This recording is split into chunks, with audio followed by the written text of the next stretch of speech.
Welcome back to the Deep Dive. Today we are turning our attention to something that honestly feels like it sort of shifted the tectonic plates of sports media in North America. Yeah, it really did. It's not often we get to talk about a show that didn't just cover a sport, but actually changed the way the industry and the fans, for that matter, think about it. We are talking about Fútbol Americas. It's a fascinating case study because on the surface, sure, it's a soccer show on a streaming platform, right? But if you look closer at the sources we have today, specifically the show's Wikipedia history, the casting changes, and the critical reception that's been documented since about 2021, it's really a story about culture. Right. It's about demographics and finally admitting that the old way of doing things just wasn't working anymore. Exactly. It's not just highlights and goals. It's a cultural touchstone. And for this deep dive, we are working off a really comprehensive stack of notes centered on the show's entry and related coverage, which tracks its journey from the launch back in March 2021 all the way up to where we are now in early 2026. And you know, the timing of this deep dive is perfect because we are looking at a media property that essentially filled a massive vacuum. I mean, think back to, say, 2018 or 2019. If you watch soccer coverage in the States, what did you actually see? Oh, I can answer that. Yeah. It was very, very Eurocentric. Yeah. You're waking up at 7:00 a.m. to watch the English Premier League. Maybe you're catching some Champions League in the afternoon. The narrative was always that the real soccer, quote-unquote, happens across the Atlantic. Precisely. The underlying message was basically Europe is the best and everything else is second tier. But Fútbol Americas, their mission was radically different right from the start. It was looking at the actual map of North America and saying, hey, we live here. Why aren't we talking about us? Right. It was a total rejection of the Euro snob mentality. Exactly. It challenged that Eurocentric view by focusing strictly on CONCACAF. Now, for those who might just be casual fans, CONCACAF is the Confederation of North Central American and Caribbean Association Football. It's our region. Right. It's our region. And historically, mainstream sports media treated it like it was the minor leagues. But this show leaned into the specific, intense, and often chaotic, but incredibly passionate relationship between the United States and Mexico. Which is the heartbeat of the region. So whether you are a diehard fan of the U.S. men's national team or a supporter of El Tri, that's the Mexican national team, or maybe you just noticed that soccer seems to be taking over your social media feeds lately, this is the story of the vehicle that helped drive that culture into the mainstream. So let's get into the nuts and bolts of what this show actually is. Let's unpack it. Because soccer show feels a bit generic. We are talking about a program that streams on ESPN Plus and ESPN Caribbean. It's become a twice-a-week habit for a lot of people on Mondays and Thursdays. But the schedule is key, but the scope is what defined the niche. Most general sports shows try to cover everything. They'll do 5 minutes on the NFL, 2 minutes on the NBA, maybe 30 seconds on a soccer goal if it's spectacular. Yeah, usually a bicycle kick or something. Exactly.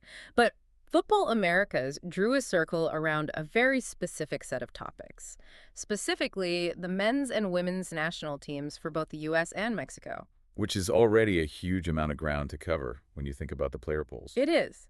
But they didn't start with the national teams. They committed to the domestic leagues that feed those teams. So you have MLS, obviously. You have the NWSL, which is the top women's league. You have the USL, the second division here.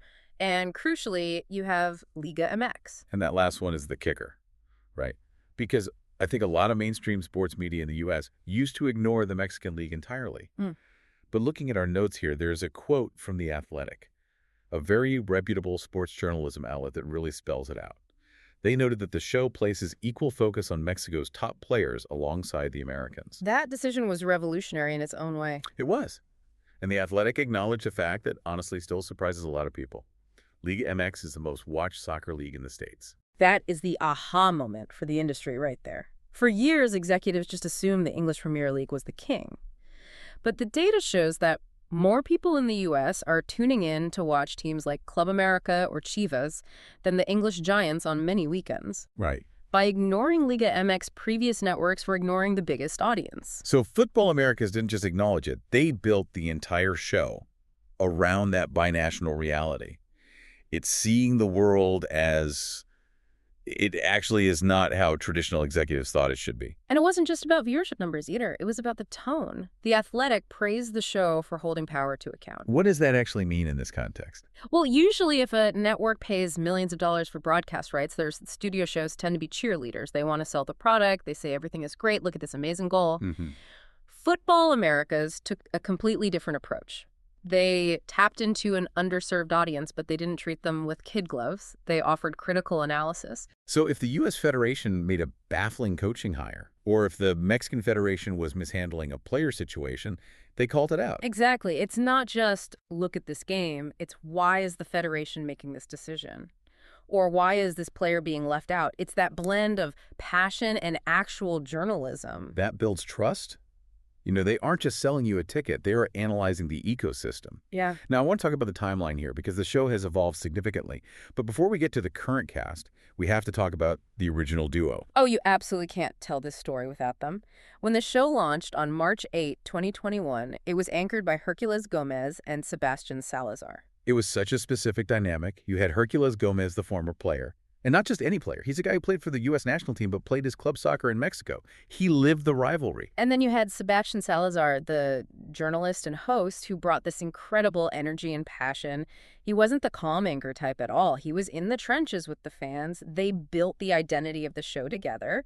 But as anyone following the show knows, and as our source material documents quite clearly, we had a major shift recently.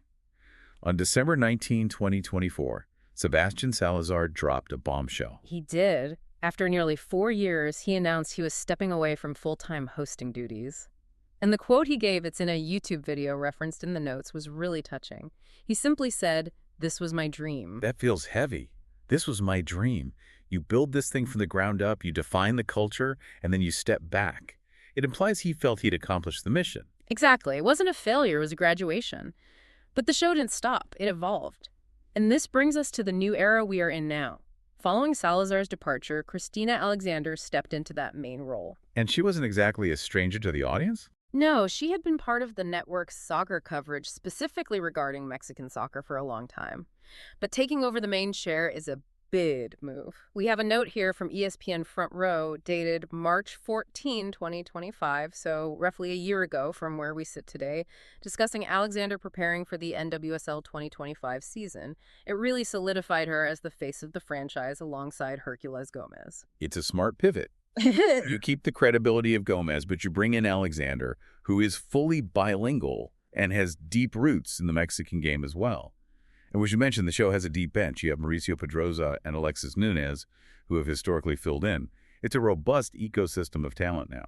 It's not just two guys in a room anymore. It's a rotating cast of experts who all speak that same binational soccer language. But I want to go back to something you hinted at earlier. We talked about the launch and the host shift, but in between, there were some production moments that made me go, okay, these guys are crazy, but in the best way possible. You were definitely thinking of the whip around, aren't you? I am absolutely thinking of the whip around.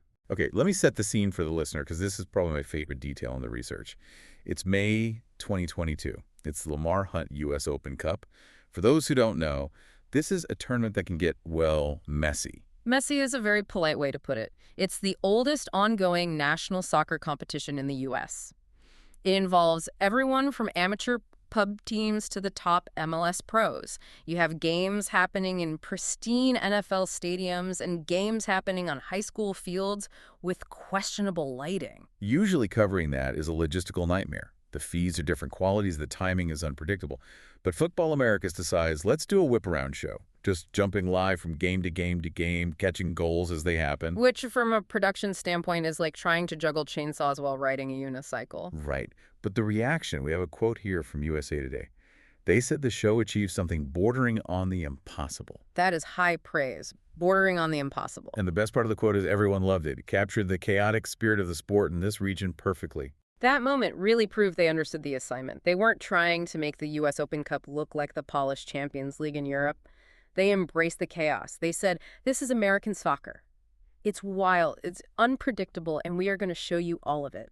That builds immense trust with the hardcore audience. It does. And they took that trust and went global. The notes mentioned they broadcast a live daily show from Qatar during the 2022 World Cup. Which is a massive scaling up from a twice-a-week streaming show. Think about the resources that takes.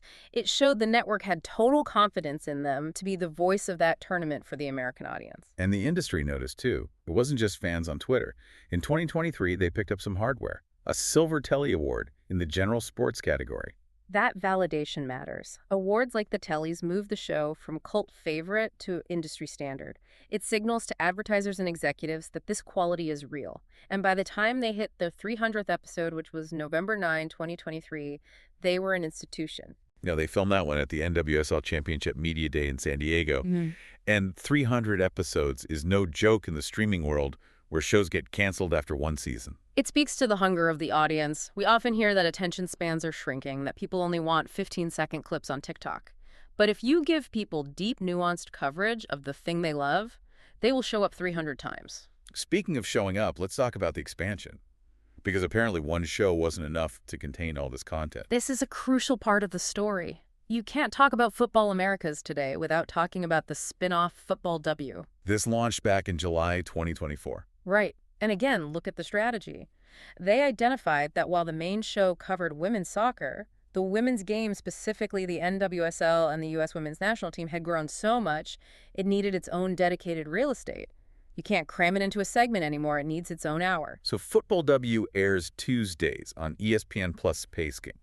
So now the schedule is Monday, Futbol Americas, Tuesday, Futbol W, Thursday, Futbol Americas. They're blanketing the week. And the talent acquisition here was massive. They brought in Ali Krieger, a two-time World Cup winner with the U.S.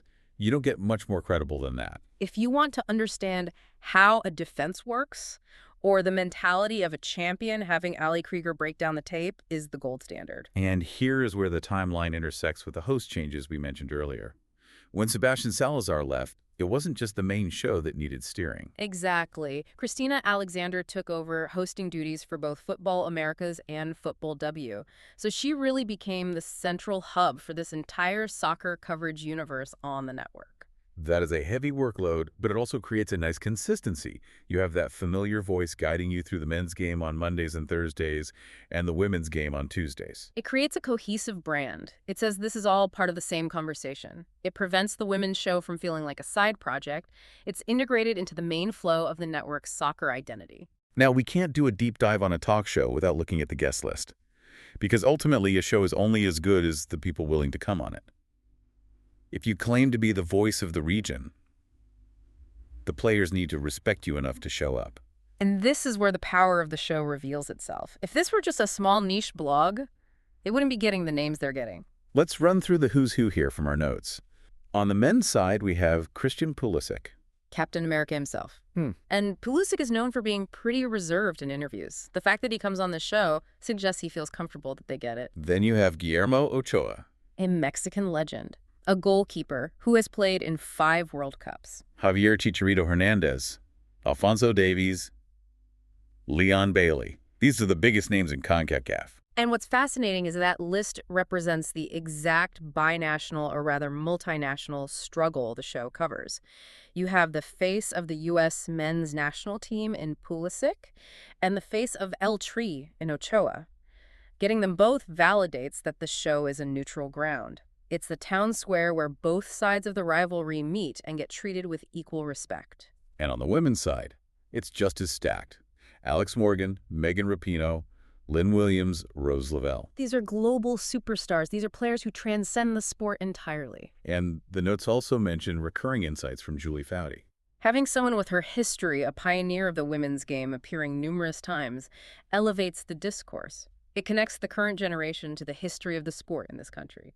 And we mentioned Ali Krieger as the star of the spinoff now, but the notes say she was appearing on the main show multiple times even before Futbol W launched. Which shows they were testing the chemistry, they saw the audience reaction, they saw the insights she brought, and they organically grew that spinoff.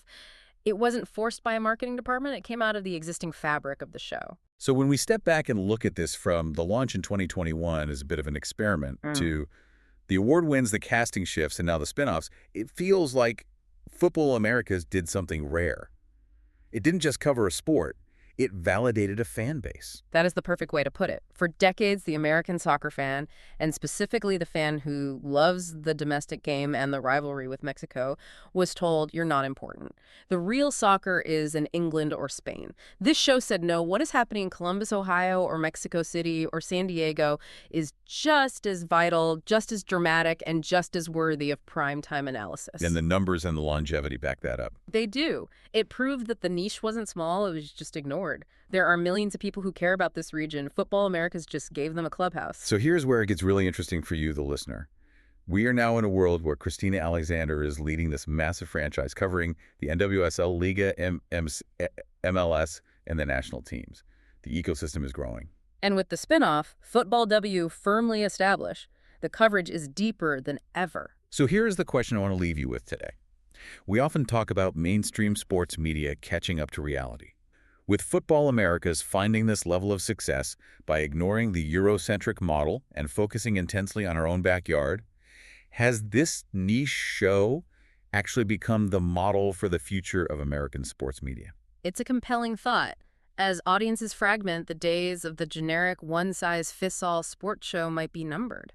Are we going to see more hyper-focused, culturally specific shows replacing the generic highlight reel programs? When you look at the engagement Futbol Americas gets, the model certainly seems to be working. Specificity wins. Something to think about the next time you stream a match.